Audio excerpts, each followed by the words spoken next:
Black night session 1 episode number 5। तो episode number 5 शुरू होता है जहां पर हम लोगों ने एपिसोड नंबर 4 की एंडिंग में देखा था कि किस तरह से रिफ्यूजी लोगों को टारगेट करते हुए उनको बॉम्ब ब्लास्ट से उड़ाया गया। और इसी के बाद सियोला भी उन सभी ब्लास्ट की हुई जगहों पर पहुंचती है इन्वेस्टिगेशन करने के लिए। और वो देखते ही ये बात समझ जाती है कि जब फाइटिंग के बीच में रियो अपने मैनेजर से प्लान के बारे में पूछ रहा था, वो प्लान यही था और ये सब कुछ उसी ने करवाया है। यहाँ अब बम ब्लास्ट होने के बाद 5-8 और उसका एक आदमी उस पकड़े हुए आदमी को और ज्यादा टॉर्चर कर ये पता लगाने की कोशिश करते हैं कि ये सब किडनैपिंग और ये ब्लास्ट किसने करवाया, इसके पीछे किसका हाथ है। मगर वो आदमी उन लोगों को कुछ भी नहीं बताता है। अब दूसरी तरफ जब साउल मैच जीतने के बाद अपने रूम में जाता है तो वो भी वहाँ पर अपने घाव के अंदर से अपने शरीर के अंदर बोन की जगह मेटल देखता है। और अब वो भी ये बात समझ जाता है कि वो एक म्यूटेंट है, क्योंकि आज तक साउल को भी ये बात नहीं पता थी कि वो एक म्यूटेंट है। पर अब साउल के कुछ और बेसिक टेस्ट होने के बाद उसे भी QR कोड मिल जाता है, मतलब उसकी पहचान उसे दे दी जाती है, जिसके बाद अब वो जर्नल डिस्ट्रिक्ट क्लास में रह सकता है। और साथ में अब उसे डिलीवरी मैन की काम की ट्रेनिंग भी मिलना शुरू हो जाती है। जो आज तक उसका सपना था वो आज पूरा हो गया। यहाँ अब 5-8 और उसकी पूरी टीम इस बात को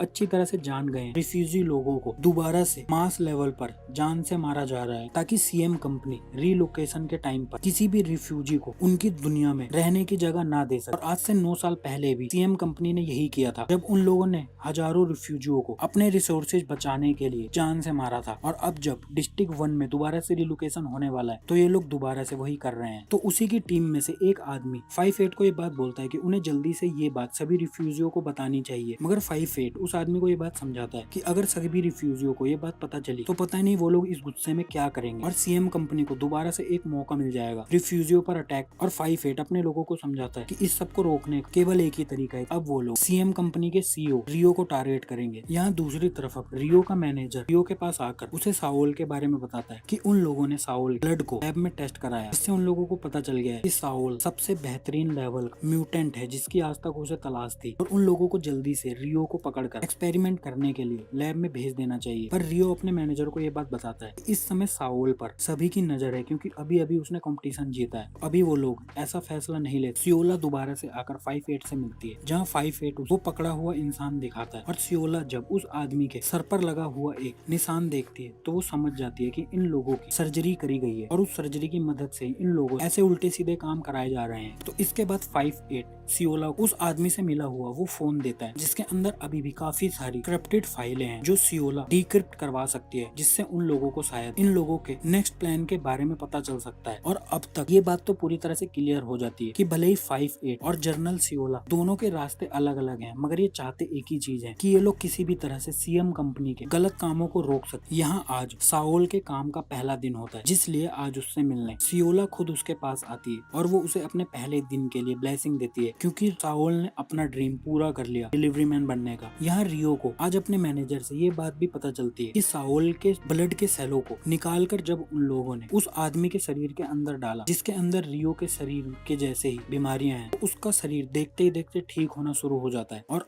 अब जाकर रियो को उसकी बीमारी का इलाज मिल चुका है। और असलियत में यही कारण है कि रियो आज तक बच्चों को किडनैप कर रहा है, क्योंकि उसके शरीर के अंदर एक जानलेवा बीमारी है जो केवल किसी म्यूटेंट के ब्लड सेल से ही ठीक हो सकती है। और अब उसको वो ब्लड मिल चुका है जो साउल के अंदर है। इसी के बाद रियो दोबारा से जाकर अपने चेयरमैन डैड से मिलता है, जहां अपने डैड के कहने के कारण रियो अब अपनी रीलोकेशन की पॉलिसी के अंदर इस बात को भी जगह दे देता है कि सभी रिफ्यूजियों को भी रीलोकेट करके जगह दी जाएगी। और ये सब वो केवल डैड के फोर्स करने के कारण ही करता है, क्योंकि इस कंपनी के असली मालिक उसके डैड हैं। अब यहाँ आज साउल, जिसका नंबर अब 5-7 है, वो अपनी ड्रेस पहनकर आज पहले दिन अपनी डिलीवरी करने के लिए निकल जाता है अपना ट्रक लेकर। और अपना काम खत्म करने के बाद ही साउल दोबारा से जाकर 5-8 से उनकी सीक्रेट जगह पर मिलता है। अब 5-8 साउल को उनका पकड़ा हुआ वो आदमी दिखाकर पूरी सच्चाई साउल को बताता है कि ये आदमी उसी ग्रुप का है जिसने उसकी बहन को मारा था। और साथ में जिस समय वो अपना मैच लड़ रहा था उस टाइम हजारों रिफ्यूजियों बॉम्ब ब्लास्ट की मदद से उड़ाकर जान से मार दिया गया है। और ये सब CM कंपनी नहीं किया है, इसके लिए वो लोग ट्रक चलाते हैं। ये सब रोकने में उसे भी उनकी मदद करनी होगी, जिसके लिए साउल भी पूरी तरह से एग्री है। यहाँ अब दोबारा से सियोला 5-8 से मिलकर उस मोबाइल का सारा डाटा इंक्रिप्ट करके देती है, जिसके अंदर से ये तो प्रूफ हो जाता बताता है कि ये सभी किडनैपिंग इन्हीं लोगों ने और वो सारे ब्लास्ट भी इन्हीं लोगों ने करे हैं, मगर उन लोगों को इनकी फाइलों में से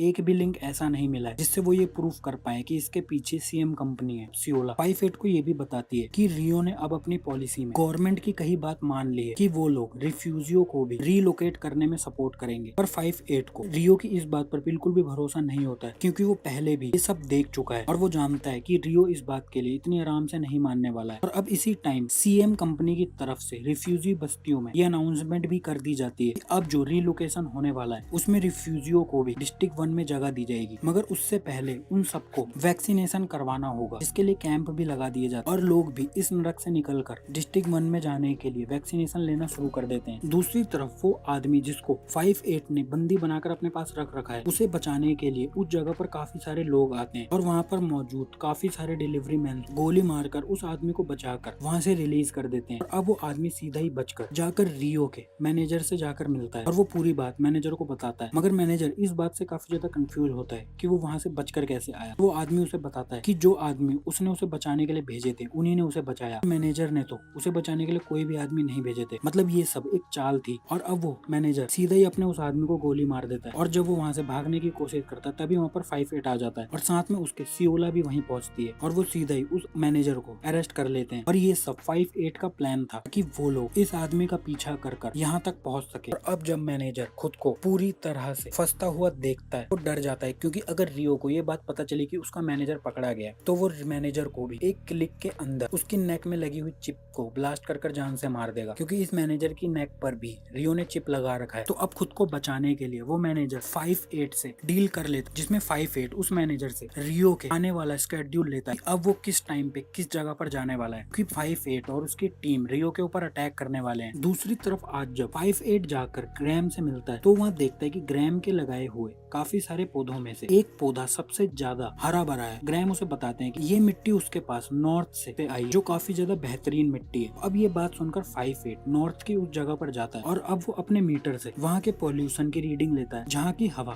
काफी ज्यादा पहले से साफ हो चुकी है और वहाँ पर सूरज की रोशनी भी अब दिखने लगी है, मतलब आसमान भी साफ हो रहा है। तो इसी के बाद 5-8 जर्नल डिस्ट्रिक्ट क्लास के एरिया में जाकर वहाँ पर एयर प्योरीफाई करते हुए ट्रक्स की अपने मीटर से रीडिंग ले लेता है और वो रीडिंग देखकर दंग रह जाता है, क्योंकि ये सभी ट्रक जिनको एयर प्योरीफाई करने के लिए लगा रखा है वो असलियत में हवा में और ज्यादा जहरीले पार्टिकल छोड़ रहे हैं ताकि वहाँ की हवा और ज्यादा जहरीली होती जाए। और अब 5-8 और उसकी टीम ये बात अच्छी तरह से जानती है, सीएम कंपनी का असली काम ऑक्सीजन का है और अगर हवा साफ हो गई तो इस कंपनी का कोई भी अस्तित्व नहीं बचेगा, जिस कारण से ये लोग जानबूझकर हवा को गंदा करते जा रहे हैं। तो अब अगले ही दिन रियो भी एक वैक्सीनेशन कैंप तक पहुंचता है जो रिफ्यूजियों के लिए लगाया गया है। इसी बीच जब यहाँ पर 5-8 रियो को शूट करने के लिए उस पर निशाना लगा रहा होता है, उसी टाइम पीछे से 5-8 की बाकी टीम मेंबर कंट्रोलर रूम में जाकर उन सभी एयर प्योरीफाई करने वाले ट्रकों को जो कि वहाँ की हवा को और ज्यादा गंदा कर रहे हैं, उनके सर्वरों को उड़ाकर उन ट्रकों को बर्बाद कर देते हैं। और यहाँ सियोला उसी टाइम सीधा ही जाकर रियो के डैड सीएम कंपनी के चेयरमैन से मिलती है और यहीं पर ये एपिसोड नंबर 5 खत्म हो जाता है।